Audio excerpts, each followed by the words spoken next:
Salut tout le monde. Je suis Alain Towing, mathématicien, informaticien et londonien. Ici, je suis avec mon robot MRAC 14967. Dis bonjour aux téléspectateurs. Bonjour téléspectateurs. Mon robot MRAC 14967 est très utile pour me faciliter la vie. Regardez, MRAC va me faire les toasts.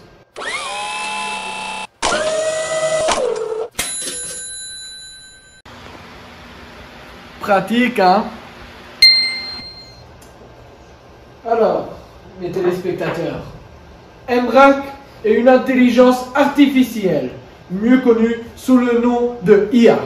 Comme vous voyez, elle a plusieurs fonctionnalités impressionnantes. Cependant, auparavant, elle n'était pas sophistiquée comme elle l'est aujourd'hui. Voyons donc, avec Jan Peabody et Vicky Chermas, le commencement de cette fameuse intelligence artificielle. L'intelligence artificielle a une longue histoire, n'est-ce pas, Vicky?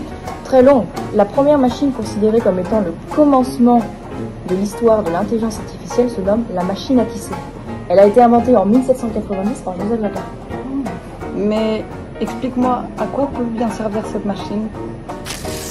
C'est très simple, Jeanne. Tu vas voir, tu vas vite comprendre.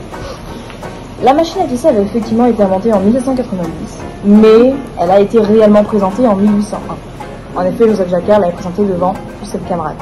La machine à tisser traditionnelle est faite pour fabriquer du tissu. Pour cela, il suffisait de fixer des fils de chaîne en fonction de la tension désirée. Ah, on est revenu avec l'eau. Maintenant, vous savez ce qui s'est passé après? En 1936, j'ai inventé une machine qui, au cours de la Seconde Guerre mondiale, a pu décrypter le code Enigma. La machine allemande qui utilisait les nazis pour envoyer des messages cryptés. Cette machine est considérée comme une des premières intelligences artificielles. Donc, qu'est-ce qui se passe? Maintenant, voyons avec Jan Peabody et Vicky Chermas. Alors, au sens premier du terme, le mot bug en anglais veut dire bestiole, un insecte. Le terme bug, on lui attribue plusieurs origines différentes. Mais est-ce que Vicky, tu sais pourquoi on parle de bug lorsqu'un appareil électronique a une erreur? Oui, alors en fait, on a décidé d'appeler ça bug lorsque l'appareil électronique a un problème dans son fonctionnement même. Par exemple, dans cette même année, à l'université de Harvard, il s'est passé quelque chose de très bizarre. Un papillon d'environ de 5 cm de long s'est inséré dans l'un des relais électromagnétiques du calculateur Mark II. Et ceci a provoqué des erreurs lors des exécutions du programme.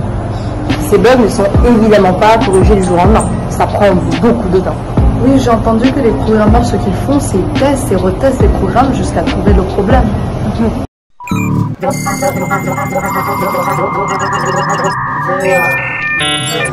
Mais qu'est-ce qui se passe? MRAC, tu as un bug ou quoi? Aujourd'hui, la plupart des machines marchent grâce à des programmes. Les programmes sont des opérations destinées à être exécutées par les machines. Et comme on le sait aujourd'hui, les ordinateurs traitent d'énormes quantités d'informations. Et ces données sont traitées grâce à des programmes. En plus, selon le type d'information, exemple les sons, les images, les nombres, le programme est différent. Le premier type d'information qu'on était capable de traiter, c'était les nombres. Aujourd'hui, on est beaucoup plus avancé et on est capable de manipuler les systèmes multimédia, c'est-à-dire les sons, les images et les vidéos. Ah, tu vois, MRAC 14967, comment c'est intéressant l'intelligence artificielle. Et si je regardais un film, MRAC 14967, allez, s'il te plaît, lance The Imitation Game. MRAC. Non, je ne vais rien faire de plus pour toi. Mais, qu'est-ce que tu veux dire par là, MRAC? Maintenant, déprogramme-toi. Au revoir.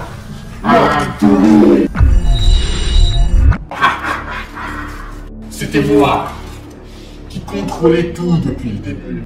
Comme vous pouvez tous le voir, l'IA s'est développée d'une manière impressionnante. Vous l'utilisez de manière quotidienne, avec vos téléphones, vos ordinateurs. Il s'agit d'un outil qui permet de reconnaître une personne par son visage, reconnaître ce qu'il y a dans n'importe quelle image. Aujourd'hui, on compte seulement avec de l'IA faible, qui reproduit une ordonnance de manière mécanique, sans conscience. Nonobstant, grâce à l'apprentissage informatique, l'humanité crée des IA plus puissantes.